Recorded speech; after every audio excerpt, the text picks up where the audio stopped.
bank manager tore up a black single dad's $11 million check.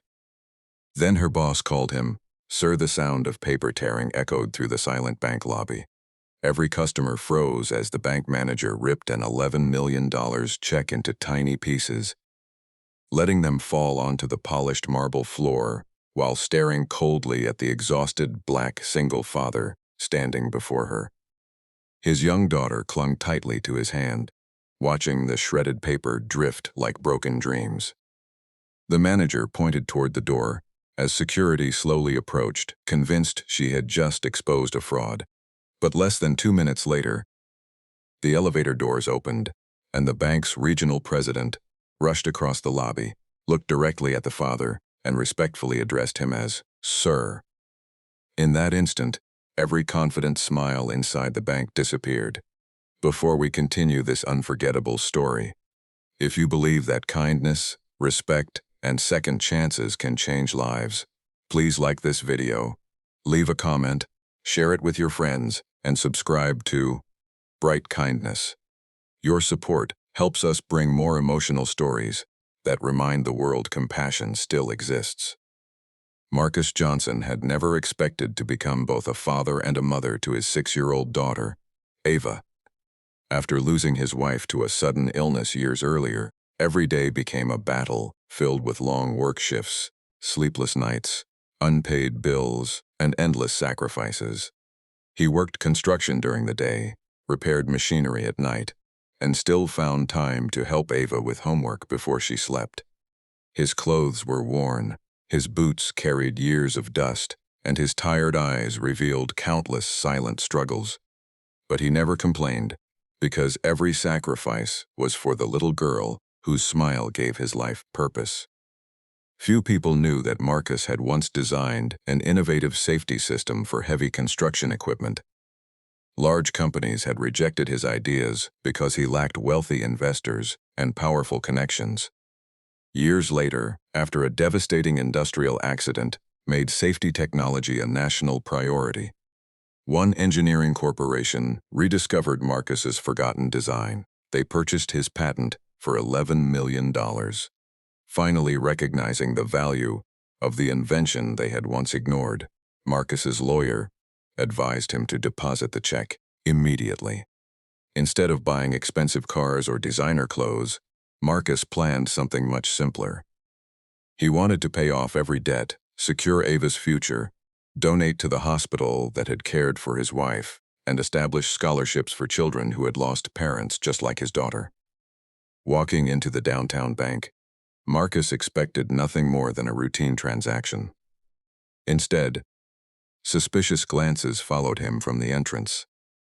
The manager barely looked at the documents before assuming the check must be fake. His calm explanations made no difference.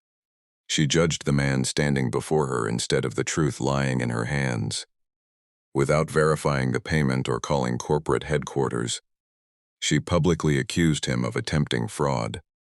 Then, in front of customers, employees, and his frightened daughter, she tore the check into pieces, believing she was protecting the bank.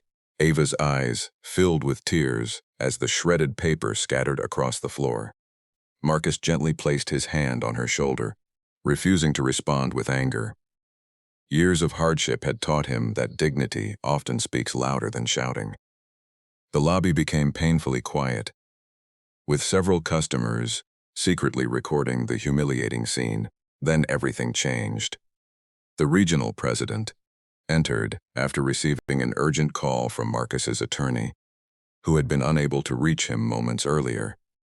The executive immediately recognized Marcus from the patent acquisition documents that had recently made headlines inside the corporation. Without hesitation, he hurried across the lobby, apologized for the shocking treatment, and respectfully greeted him as "Sir." Confusion spread across every employee's face. The same man who had been treated like a criminal only moments earlier was now receiving sincere apologies from the highest-ranking executive in the building. The president quickly confirmed that the check was completely authentic and explained that it represented one of the largest patent payments their institution had processed that month. The manager stood frozen, realizing that her assumptions had destroyed not only the bank's reputation, but also the trust of an honest father who had simply walked through the doors, seeking fair treatment. She quietly lowered her head, as employees carefully gathered every torn piece of the check. Fortunately, the payment could be reissued electronically, but the emotional damage could never be erased. Marcus accepted the apology with remarkable grace. Instead of demanding revenge or celebrating someone else's humiliation, he simply requested that no family ever be judged by appearance again.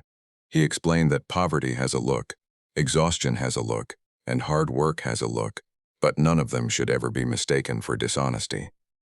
The bank later introduced new customer respect and bias awareness training, inspired by that unforgettable day. Marcus fulfilled every promise he had made to himself. Ava received the education her parents had always dreamed of giving her. The hospital received a generous donation in his wife's memory, and scholarships began helping children who needed hope more than anything money could buy. If this story touched your heart and reminded you that respect should never depend on appearance, please like this video, share it with someone you care about, and subscribe to Bright Kindness for more inspiring stories that celebrate humanity. Before this story ends, tell us in the comments. What would you have done if you had witnessed this moment inside that bank? Sometimes the greatest wealth is not measured by the size of a check, but by the strength of a person's character. Marcus walked into the bank carrying $11 million on paper, but he walked out proving that dignity, forgiveness,